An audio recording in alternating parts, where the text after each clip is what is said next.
vais devoir revenir en français pour un peu lire cette déclaration que nous avons faite ensemble.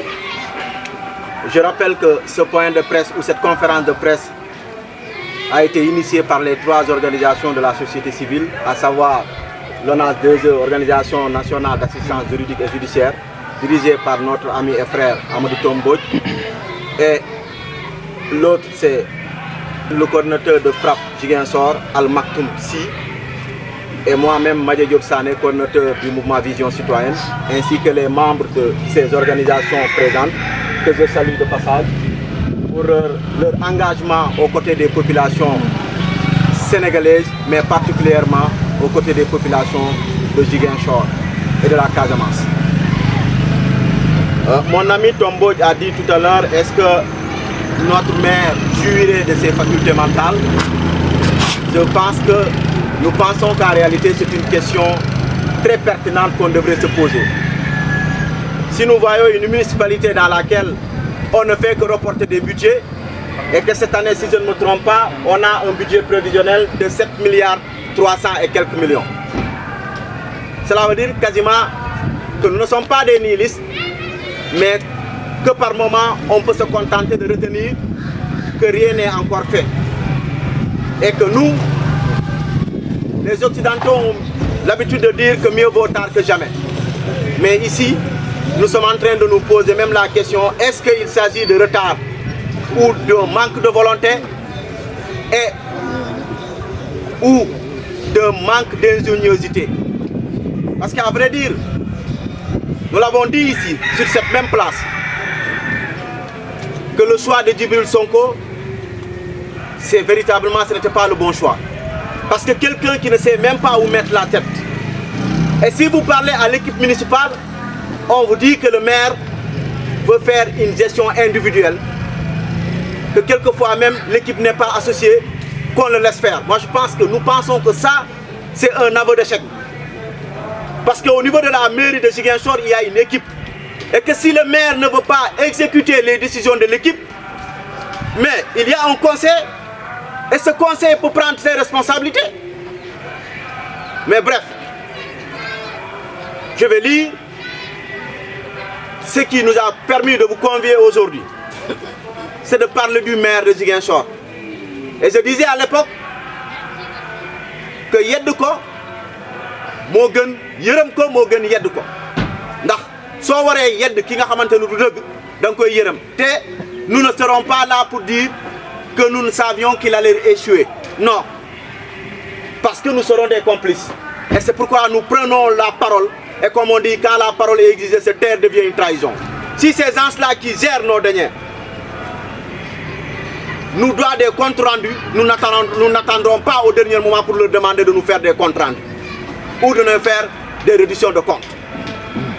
Monsieur le maire de Ziguinchor, Djibril Sonko, vous devrez éclairer les citoyens sur le niveau d'avancement des grands sentiers de la commune de Ziguinchor que l'actuel Premier ministre Ousmane Sonko, ancien maire et initiateur du programme Brock, avait lancé en fin 2022. À l'époque, en tant que deuxième adjoint chargé des finances, vous étiez tenu d'assurer la continuité de plusieurs projets structurants pour la ville de Ziguinchor.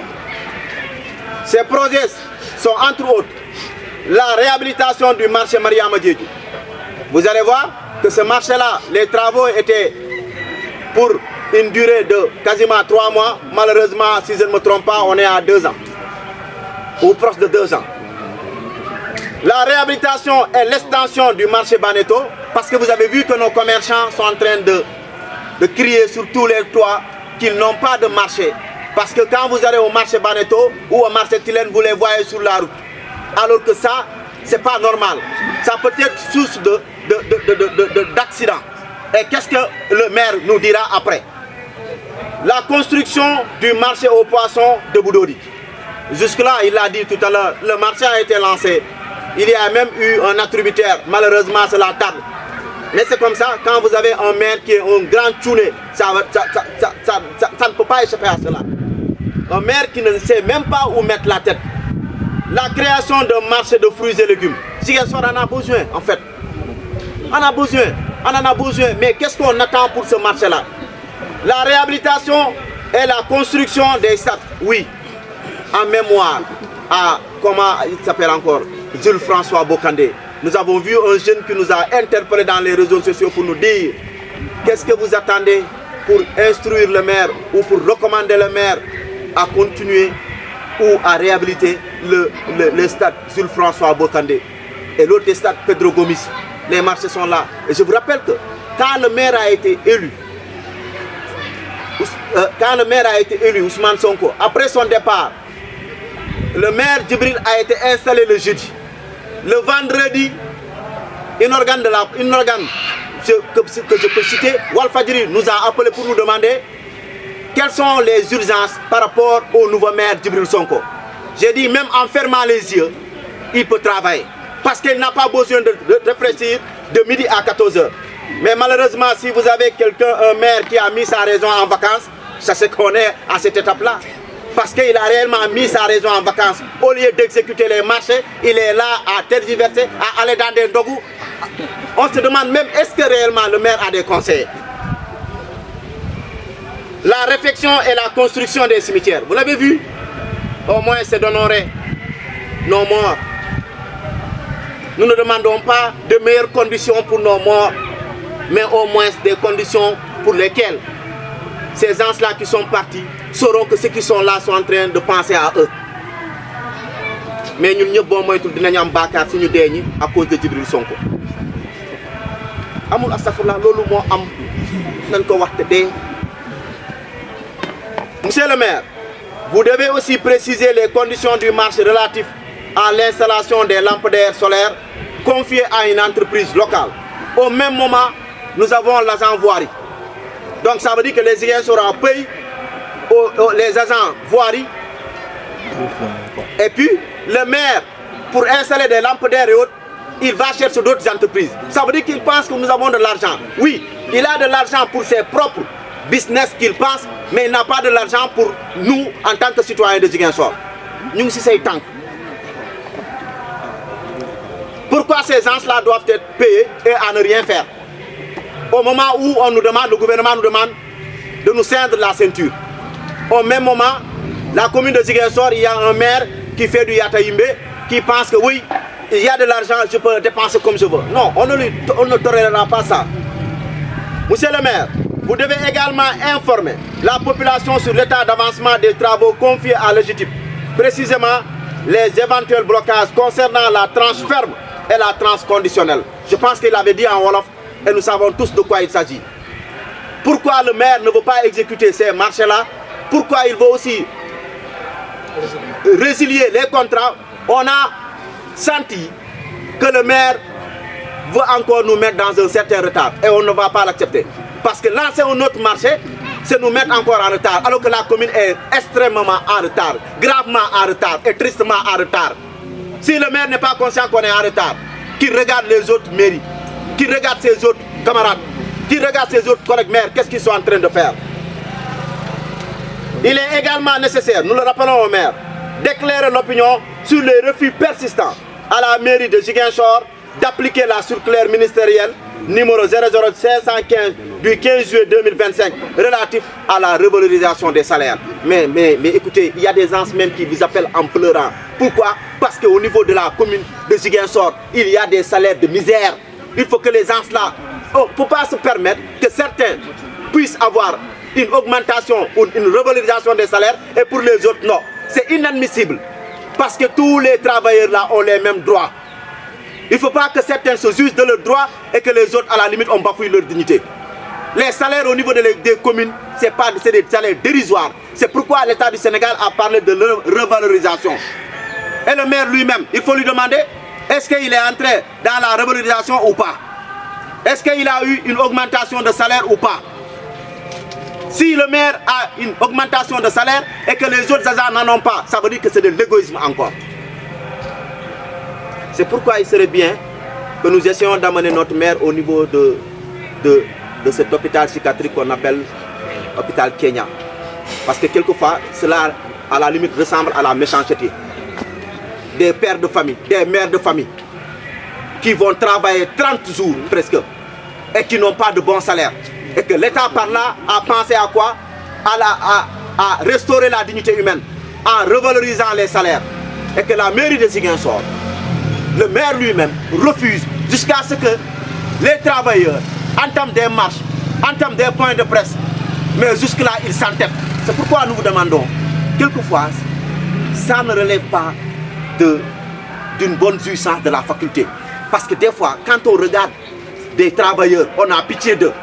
Et que est-ce à dire que nous avons un maire qui n'éprouve pas de pitié et qui nous demande d'arrêter de l'attaquer dans les réseaux sociaux. Tant qu'il continuera dans cette dynamique, nous allons l'attaquer. S'il ne veut pas, il n'a qu'à se démettre de ses fonctions parce que des gens sont là qui sont capables de diriger cette mairie-là. Et lui, il montre une certaine incapacité de diriger cette mairie. Et au-delà de ça, il nous laisse à Ziguinchor pour aller à Dakar. C'est un maire non résident. Et un maire non résident, un maire qui ne sait rien faire, il est encore un maire non résident, qui n'écoute d'ailleurs personne. Parce qu'on se demande même, est-ce que ça va au niveau des oreilles? L'autre, c'est des réponses. Nous nous attendons aux réponses, aux différentes réponses qui sont dues également à l'état d'avancement de lotissement de Djibo complémentaire,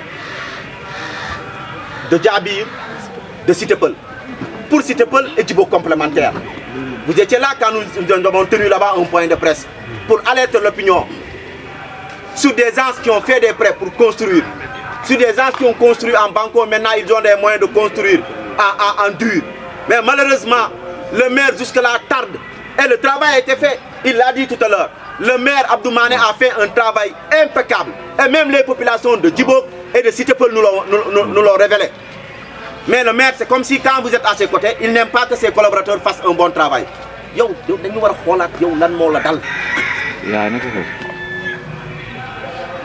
Pour la décoration, on a parlé de décoration. Oui, ici dans nos quartiers, on nous appelle les quartiers périphériques. C'est pourquoi malheureusement nous ne bénéficions de rien. Pour voir les décorations, il faut aller jusqu'au boulevard là-bas ou aller en ville. C'est comme si nous ne méritions pas. Et quand on nous dit que la somme est présumée à 117 millions. Il faut que le maire nous dise est-ce que c'est vrai ou pas, parce que nous voulons savoir, parce que les décorations qu'on a vues là, certaines de ces décorations, ce n'est pas des délices, mais en réalité ça ressemble à des perles. Vous connaissez les perles? Les perles que les femmes attachent au niveau de la ceinture des reins, ça ressemble à ça en réalité. Regardez, non, il faut regarder. Les gars, on ne joue pas. On parle de nos deniers publics qui sont dépensés. C'est vrai que ça frise de ridicule, mais il nous doit des comptes. Et on n'est pas à cheval sur lui. Nous ne sommes pas ses ennemis. Quand nous parlons au maire, les gens pensent que nous sommes ses ennemis. Et comme on dit, qui se justifie s'accuse. Nous n'allons jamais nous justifier. Parce que ce qu'on est en train de faire, c'est dans le cadre du contrôle citoyen. Et le maire se doit de nous donner des réponses. Maintenant, à la dernière question, malheureusement, où on dit, on nous signale que la mairie de Ziguinchor aurait acheté des fournitures et que ces fournitures-là, malheureusement, sont toujours restées. Je vous ai rappelé l'autre jour que le bureau du maire ressemble à un bureau des archives. Maintenant, on se pose la question de savoir est-ce que de là, l'opinion publique sera édifiée véritablement sur le manque de volonté de notre maire, Djibril Sonko, qui ne veut rien faire. Et de là même, nous appelons aussi, et c'est l'occasion, d'interpeller ses collaborateurs, parce que nous voulons vous entendre. Il n'y a pas de solidarité dans la fausseté. Il faut nous dire la vérité. Vous travaillez avec le maire. Si nous avons un maire fainéant, si ça ne marche pas, c'est parce que vous aussi vous êtes fainéant. Le maire a une équipe.